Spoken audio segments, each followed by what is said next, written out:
As in the first topic of the French Revolution, we have learned that the estates or the French was divided into three estates: clergy, nobility, and the third estate. So you can see, and there are some important points that you need to know about this. For that, I have brought some important points for you that would help you. You can take some screenshot of this and you can read it out. Very important points about the first topic, the privileges, the kind of things that happen. An overview for the first topic. You can look at this.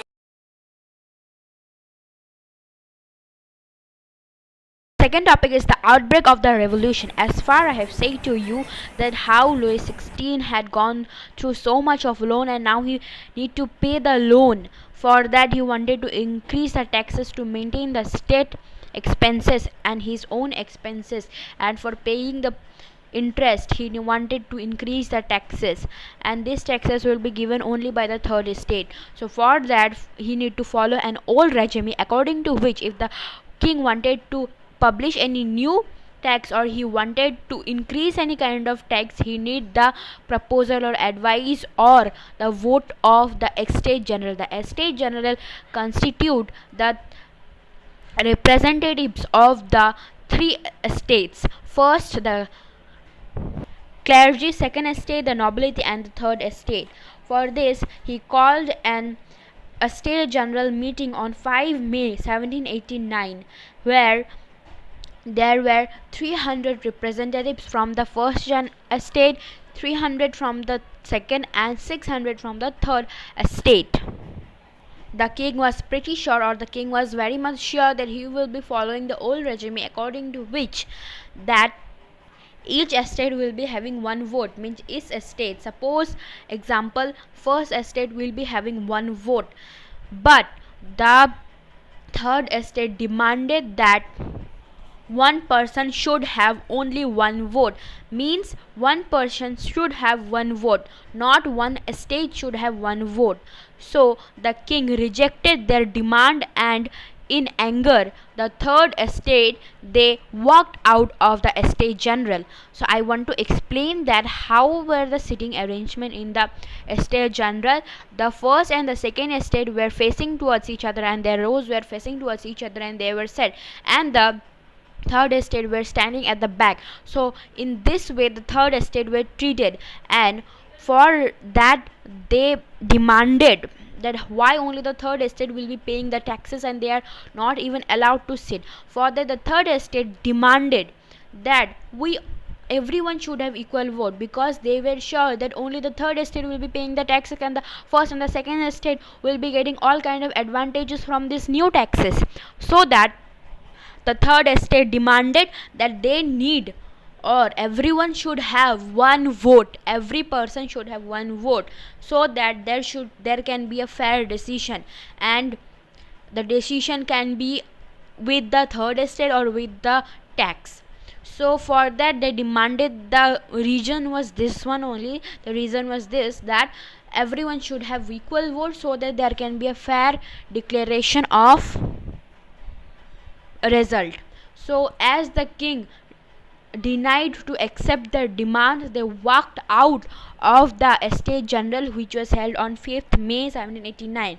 So after this thing happened on 20 June, the third estate they met together, they gathered in an inner tennis court, and they swore that they will be not dispersing until they will be drafting a constitution which will limit the power of the monarch. This was the first democratic principle which was put forward by some philosophers, and this was first put forward, this was mentioned in the book The Social Contract, which was the book of the philosopher Rousseau. In this book this first democratic principle is mentioned, and this book is based on the first democratic principle, that everyone should have one vote, and so that there can be a fair decision taken. So as the king rejected the proposal, so the assembly walked out in protest. So who were the representatives of the third estate view themselves as spokesman. They gave very inspirational speeches which encouraged the third estate that yes, we also need freedom, we also should have certain basic rights, and the first and the second estate should be denied of their rights that they are getting from their birth, and everyone should get equal privilege. So in the tennis court on 20 June where they gathered, they declared themselves as the National Assembly. And as I have told that they swore that they will not be dispersing the National Assembly till they will be drafting an constitution who will remit the powers of the monarch. And this was led by other philosophers like Mirabeau and Abbesius. Mirabeau was born in the noble family, but he was convinced of the need to do away with the society of feudal privilege. He brought out a journal and delivered powerful speeches to the crowds assembled at Versailles.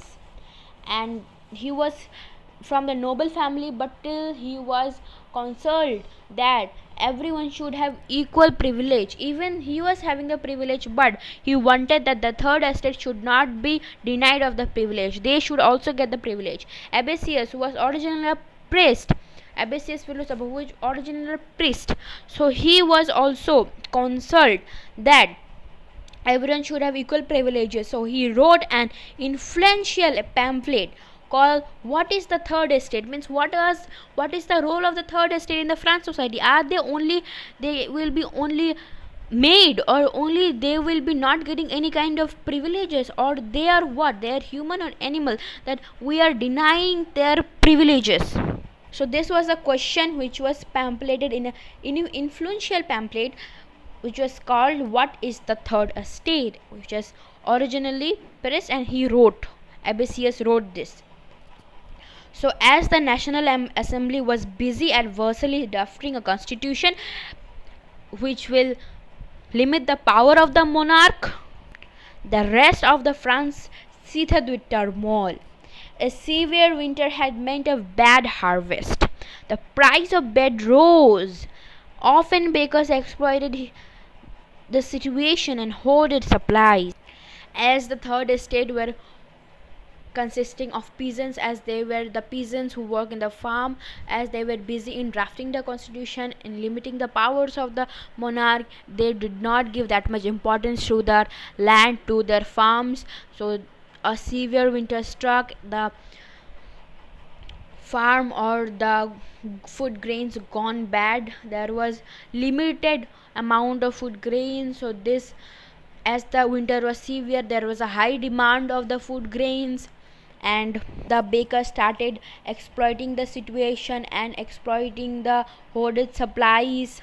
After spending hours in long queues at the bakery, crowds of angry women stormed into the shops. As they were standing in long queues for a long time, the proper amount of bread, which was the staple food during that time in France, as the staple food of India is rice, that kind of thing is in France during that time. The staple food was bread. So as they were standing in rows for long time, many times, so much time, they were not getting the bread.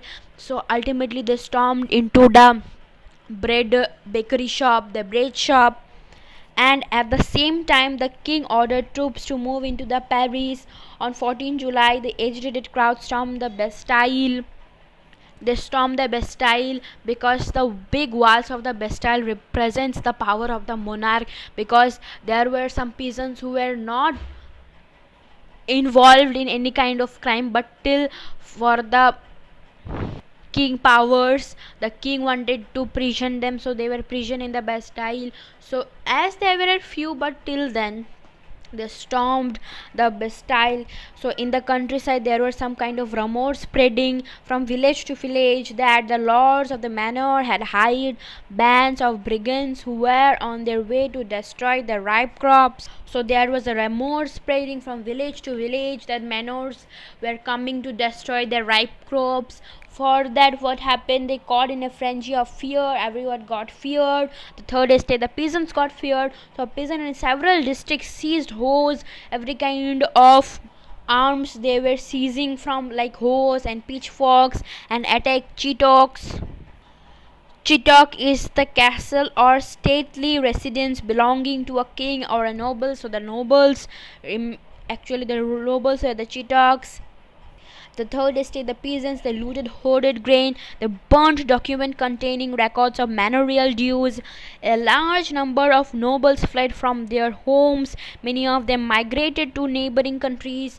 So as there was a rumor which was not true or false, a false news was spread from village to village that the manors are coming to destroy the ripe crops of the peasants. So they got very much scared. So the peasants got very much scared, and they went out of the house searching of arms for killing the nobles. So many nobles went out of the country, many migrated to other countries. So faced with the power of his revolting subjects, Louis XVI finally accorded recognition to the National Assembly. Then that he was facing so much problem, that there was so much problem in the country. For that, Louis XVI, what he did is that he finally accorded recognition to the National Assembly. He gave some kind of recognition to the National Assembly and accepted the principle that his powers would from now on be checked by a constitution. On the night of 4 August 1789, the Assembly passed a decree abolishing the feudal system. So the National Assembly, which was formed, they abolished all kind of feudal systems that was supposed to taken from the peasants, extracted from the third estates. So all the tithes were abolished and land owned by the churches were confiscated. As a result, the government acquired assets worth at least 2 billion livres.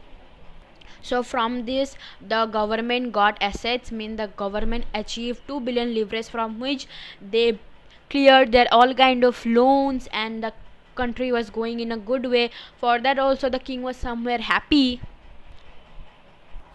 So there are some kind of political symbols used during that time. I will be continuing first before you should know that. So the broken chain, a broken chain is there. The chains were used to fetter slaves. A broken chain stand for the acts of becoming a free. So the broken chain shows that how they became free. The third estate became free. The bundle of rods or faces. One rod can be easily broken, but not an entire bundle. Strength lies in unity. The eye with a triangle radiating light. The all-seeing eye stands for knowledge. They stand for knowledge, that how the rays of knowledge have been spreaded, and black clouds of or ignorance and non-recognition is going side away, and the rays of knowledge is spreading everywhere. The eye within a triangle radiating light mention this. And the scepter, symbol of royal power. The scepter means the symbolism of royal power.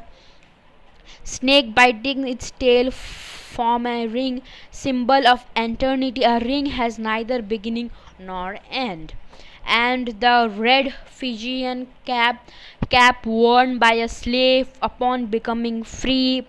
The blue, white, red color, the national colors of France. The winged woman, personification of the law. So if you don't know personification of law, personification means law is a normal thing, and the personification, like suppose we say the clouds are looking like eyes, so it is a personification, that how a human or a thing is connected to something. So something which is personified, so here personified of the law in the face of a winged woman. The law tablet, the law is the same for all, and all are equal before it.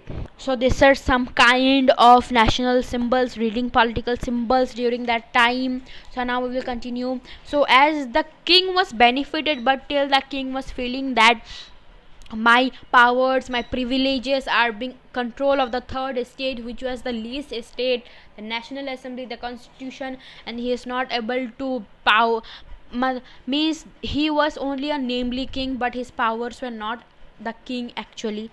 So he thought of taking help from other neighboring countries which would help him.